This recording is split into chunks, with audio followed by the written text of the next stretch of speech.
들어오시는 구급대원들 모습을 보고서 첫눈에 반했습니다. 그러면은 이게 제가 느끼기에는 그냥 택시 같은 느낌이 들거든요. 가는 길에 있다. 그래서 데려다 달라.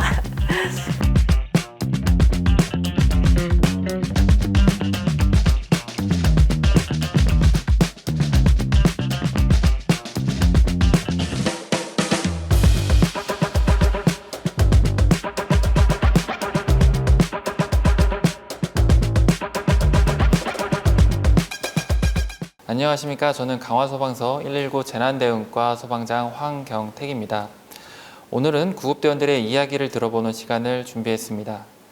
현장에서 시민들의 생명과 안전을 지키기 위해 헌신하시는 대원분들의 경험과 생각을 나누며 구급대원분들의 노고를 조금 더 이해하는 계기가 되었으면 좋겠습니다. 오늘 이 자리에 함께해 주신 구급대원분들을 소개하겠습니다. 안녕하십니까. 저는 부평소방서 갈산 119 안전센터에서 근무 중인 소방사 김민성입니다. 네, 안녕하십니까. 저는 공단소방서 도림 119 안전센터에서 근무하고 있는 소방교 신영일입니다. 네, 안녕하십니까. 저는 계양소방서 계산 119 안전센터에서 근무하고 있는 소방장 박지호입니다. 소방관이나 구급대원으로 활동하는 일이 결코 쉬운 결정은 아니었을 것 같습니다. 오늘 세 분께서 이 길을 걷게 된 계기나 특별한 이유가 궁금합니다.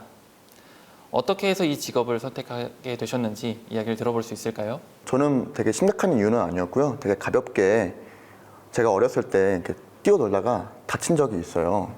근데 물론 그때 다쳐가지고 구급차 타고서 병원 간 건 아니었는데 병원에 가서 치료를 받으면서 그 의료진분들이 굉장히 좀 친절하게 해주시고 진정시켜 주시고 이런 모습이 너무 멋있더라고요. 그래서 병원에서 일해야겠다, 일하고 싶다, 나도 저런 사람이 되고 싶다라는 생각을 해가지고 가천대학교 응급구조학과 들어가게 됐고요.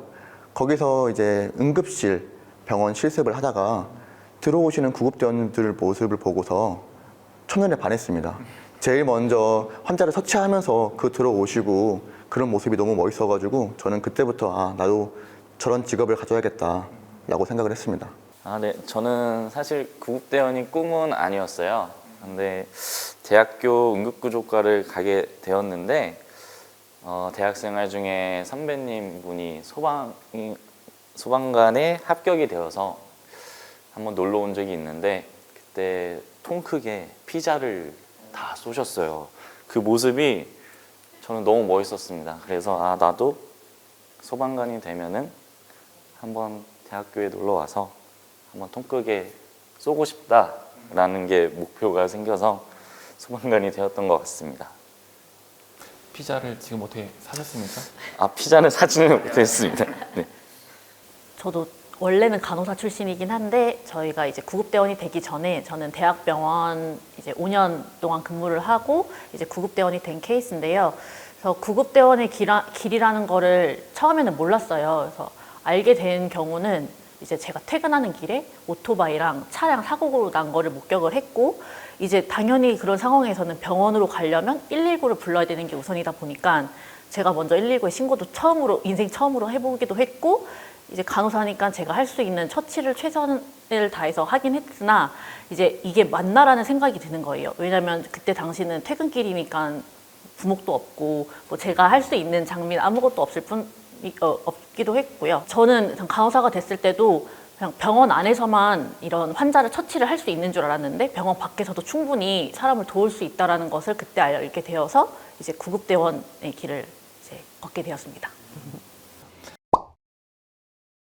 구급대원으로 활동하시면서 다양한 상황을 마주하실 텐데요. 현장에서 가장 힘들었던 순간이나 어려움을 느끼셨던 일들이 궁금합니다. 특히 구급 현장에서 가장 어려운 점이 무엇인지 말씀해 주실 수 있을까요? 119 구급차는 출동하면은 치료가 가능한 가장 가까운 응급의료 기관으로 이송하는 게 원칙인데 환자분이나 보호자분께서는 원래 다녔었던 병원 쪽을 이송을 항상 원하세요. 그러면은 이게 제가 느끼기에는 그냥 택시 같은 느낌이 들거든요. 이걸 거절하기에도 조금 이렇게 계속 얘기를 해야 되는 그런 상황이 좀 많아서 이런 게 현장에서 가장 어려운 점 같습니다.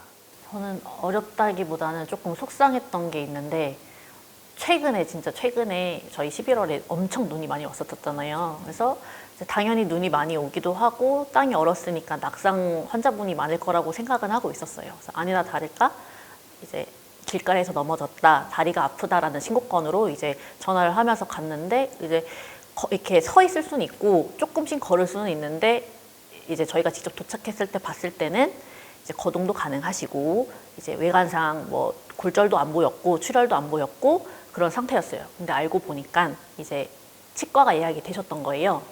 치과 혹시 데려다 줄 수 있냐고. 그래서 아버님, 저희는 이제 응급실로만 이송이 가능한 사람들이고 지금 만약에 병원 갈 상황이 아니시면은 저희도 다른 응급한 환자를 위해서 또 출동을 나가야 되는 부서인 거잖아요. 그래서 출동 부서다라고 설명을 했더니 가는 길에 있다. 그래서 데려다 달라.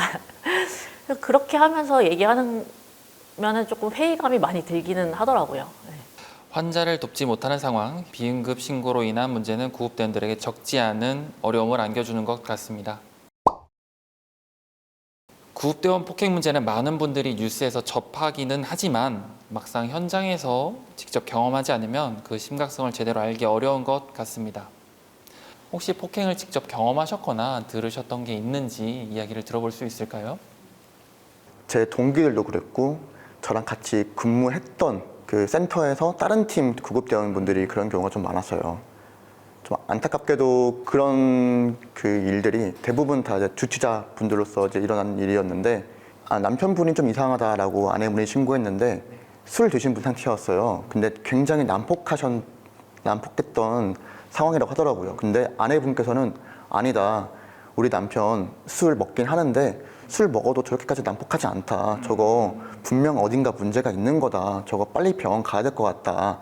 이런 말씀을 하셨고 그때 이제 근무했던 구급대원분께서는 보호자의 의견을 무시를 할 수 없으니까 평상시에 이런 사람이 아니었는데 갑자기 이런다. 진짜 내 쪽에 뭐가 문제가 있을 수도 있겠다. 이런 마음에 이제 되게 호의로 환자분을 병원에 가는데 병원 가는 과정에서 이제 환자분께서 난폭함을 넘어서 구급대원을 폭행했다 하더라고요.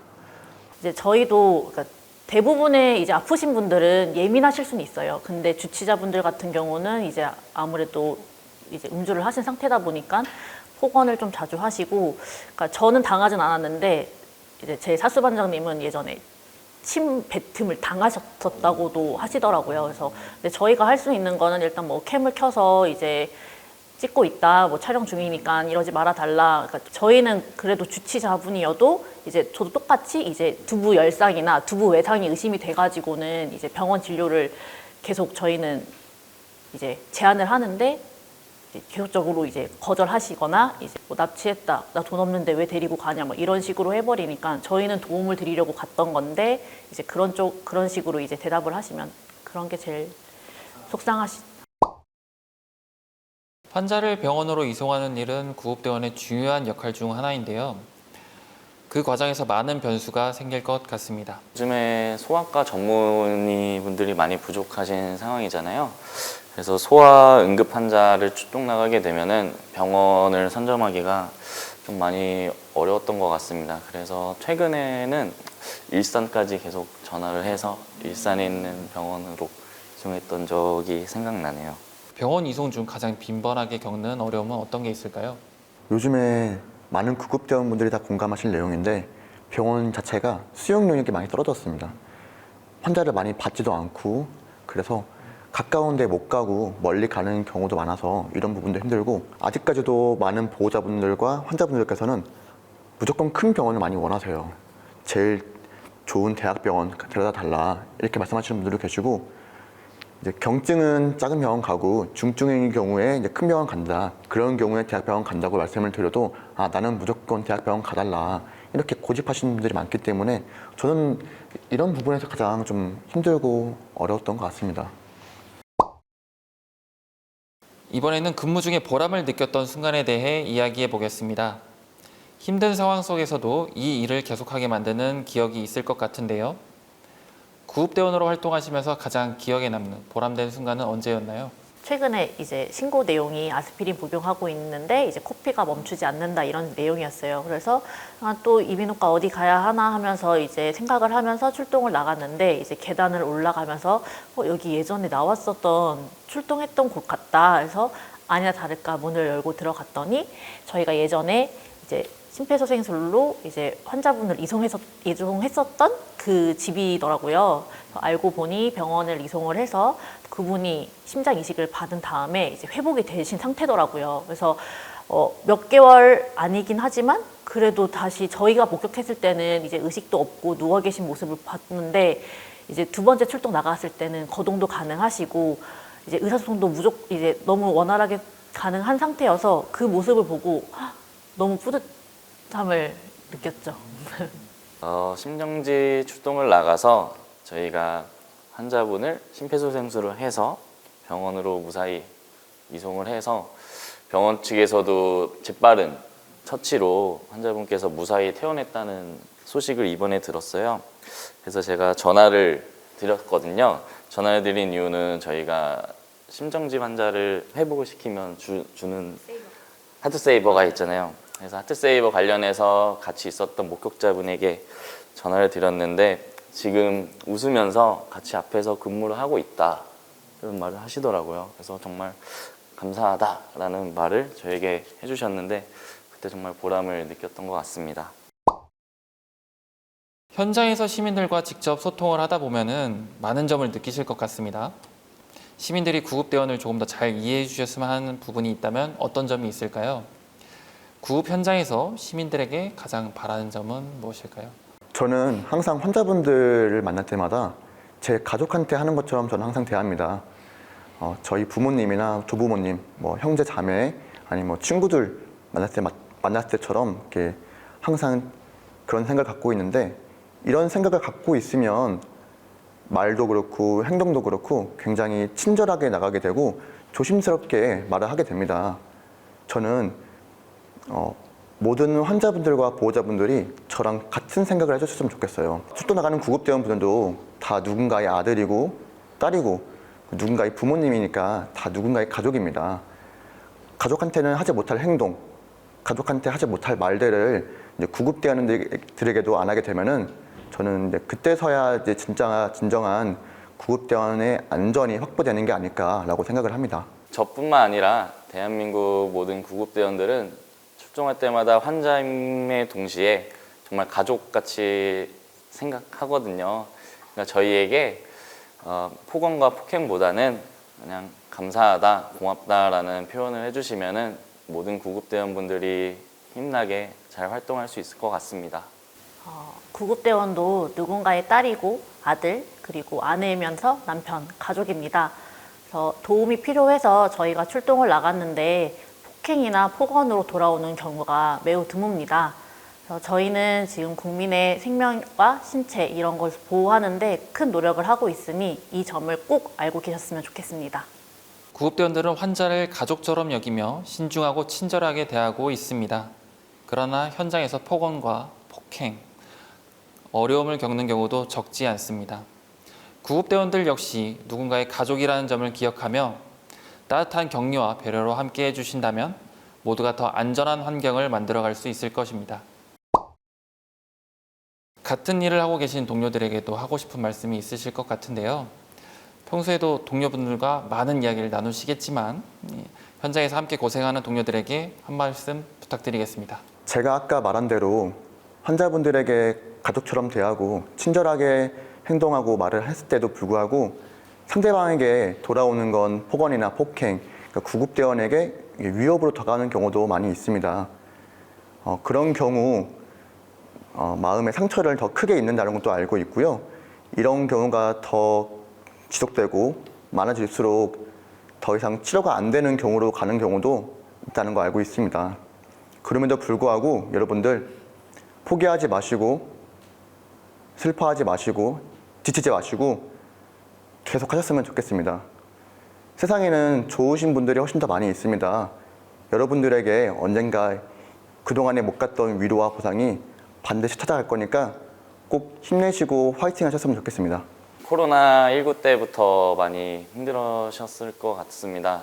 근데 최근에는 이제 또 의료진 파업 때문에 조금 더 힘든 상황이 오고 있는데 이 또한 지나가리라는 생각을 하면서 모두 다 힘차게 잘 극복해서 나간다면은 이번 의료진 파업 사태도 잘 이겨낼 수 있을 것 같습니다.